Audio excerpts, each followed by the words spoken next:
Rail যাবে বরিশালে, লাগবে ৪১,০০০ কোটি টাকা, চীনা ঋণ চায় সরকার। এখন যেই সংকটময় মুহূর্তে তাতে এই বিপুল ব্যয়ের এই প্রজেক্ট, আমি জানি না এটা কি মানে একটা লম্বা সময়ের জন্য নাকি এক ধরনের চীনকে ম্যানেজ করা। কারণ এখন বোঝাই যাচ্ছে যে তিস্তা চীনকে দেওয়া হবে না, উত্তরাঞ্চলের দিকে চীনকে ঢুকতে দেওয়া হবে না, চীনকে সম্ভবত দক্ষিণের দিকে ঠেলে দেওয়া হচ্ছে।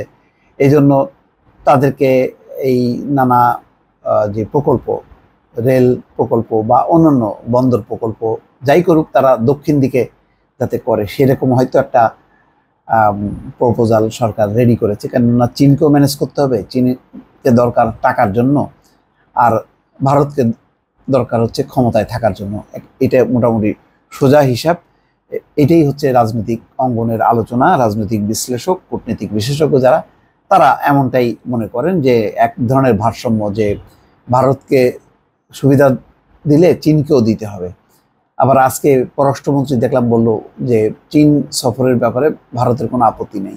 এইটা কোনো মানে স্বাধীন সার্বভৌম একটা দেশের পররাষ্ট্রমন্ত্রী এইভাবে বলতে পারেন কিনা আমি জানি না। যে বাংলাদেশ কোন দেশ সফরে যাবে না যাবে সেটা হলো তার নিজস্ব ব্যাপার। তো বাংলাদেশের প্রধানমন্ত্রী যদি ভারতে যান, তখন চীন কি তার কাছ থেকে পারমিশন নিতে হবে, বা তার আপত্তি আছে কি নেই সেটা কি জানতে হবে? এটা কোনো কথা? যাই হোক, যে প্রসঙ্গটা নিয়ে আলোচনা সেটা হচ্ছে যে ৪১,০০০ কোটি টাকা প্রজেক্ট এবং চীনা ঋণ চাচ্ছে সরকার, কেননা রেল যাবে বরিশালে। এত টাকা ব্যয় রেলের এই প্রকল্প, যেখানে বরিশাল থেকে সড়ক পথে নৌপথে যোগাযোগটা স্মুথ আছে এখন পর্যন্ত। আমি জানি না, রেলপথটা হলে ভালো, যদি আমাদের সেই সক্ষমতা থাকে, মানে রেল যাবে, সড়ক যাবে, নৌপথ যাবে, উড়োজাহাজ যাবে, সবই যাবে, কিন্তু মানে কতখানি প্রয়োজন আর কতখানি আমরা অ্যাফোর্ড করতে পারবো তার উপর নির্ভর করবে। এখানে বলা হচ্ছে সড়ক ও রেল যোগাযোগ খাতের ৯টি প্রকল্পে চীনা ঋণের বিষয়ে আগ্রহী বাংলাদেশ। প্রধানমন্ত্রী শেখ হাসিনার আসন্ন চীন সফরে এই নিয়ে আলোচনা হতে পারে। ইতিমধ্যে সড়ক পরিবহন, সেতু এবং রেল মন্ত্রণালয় এসব প্রকল্পের তালিকা পাঠিয়েছে পররাষ্ট্র মন্ত্রণালয়। সড়ক পরিবহন ও রেল মন্ত্রণালয় সূত্র জানিয়েছে, তালিকায় রেলের প্রকল্প রয়েছে ৬টি। এর বাইরে ঢাকায় গাবতলী থেকে নারায়ণগঞ্জ পথে মেট্রো রেলের একটি লাইন নির্মাণ, পিরোজপুরে কচা নদীর উপর নতুন একটি সেতু নির্মাণ, মুন্সিগঞ্জের মুক্তারপুর সেতুর মেরামত প্রকল্প রয়েছে। প্রধানমন্ত্রী শেখ হাসিনা ৮ থেকে ১১ জুলাই চীন সফর করতে পারেন।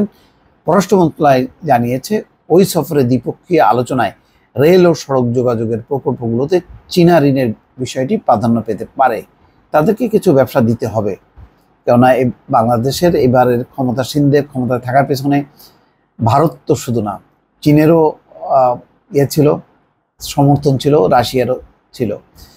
রেলের সূত্র বলছে, চীন থেকে কোন প্রকল্পের জন্য ঋণ চাওয়া দরকার সেই বিষয়ে রেল মন্ত্রণালয়ের কাছে তালিকা চেয়েছিল পররাষ্ট্র মন্ত্রণালয়। সম্প্রতি রেল মন্ত্রণালয় ৬টি প্রকল্পের তালিকা পররাষ্ট্র মন্ত্রণালয় পাঠিয়েছে। বাংলাদেশ ও চীন সরকারের মধ্যে সমঝোতার ভিত্তিতে G2G পদ্ধতিতে পদ্মা সেতুর দুই প্রান্তে ১৭২ কিলোমিটার নতুন রেলপথ নির্মাণ প্রকল্প শেষ পর্যায়ে। এই প্রকল্পের জন্য চীনের এক্সিম ব্যাংকের ঋণের মেয়াদ শেষ, আগামী নভেম্বর পর্যন্ত তা বাড়াতে চায় বাংলাদেশ রেলওয়ে। এই জন্য প্রকল্পটি চীনা ঋণের তালিকায় যুক্ত করা হয়েছে। ৩৯,২৭৬ কোটি টাকায় বাস্তবায়নাধীন পদ্মা সেতু রেল সংযোগ প্রকল্পের মেয়াদ ছিল এবছর জুন পর্যন্ত। এই প্রকল্পে চীনা ঋণের পরিমাণ ২৬৭ কোটি মার্কিন ডলার। ইতিমধ্যে ঢাকা থেকে ফরিদপুর ভাঙ্গা পর্যন্ত নতুন রেলপথ দিয়ে ট্রেন চলাচল করছে। ভাঙ্গা থেকে যশোর পর্যন্ত অংশে ২-৩ মাসের মধ্যে রেল চালু হতে পারে বলে প্রকল্প সংশ্লিষ্ট সূত্র জানিয়েছে। যাই হোক, এখন নতুন প্রজেক্ট বরিশাল পর্যন্ত রেল, ৪১,০০০ কোটি টাকা দরকার, এবং চীন দেবে কিনা সেটি বোঝা যাবে। কেননা ভারতের সাথে বাংলাদেশের যেসব বিষয়গুলো নিয়ে আলোচনা হয়েছে, বিশেষ করে তিস্তা তো মোটামুটি সেখান থেকে আউট চীন বলা যায়।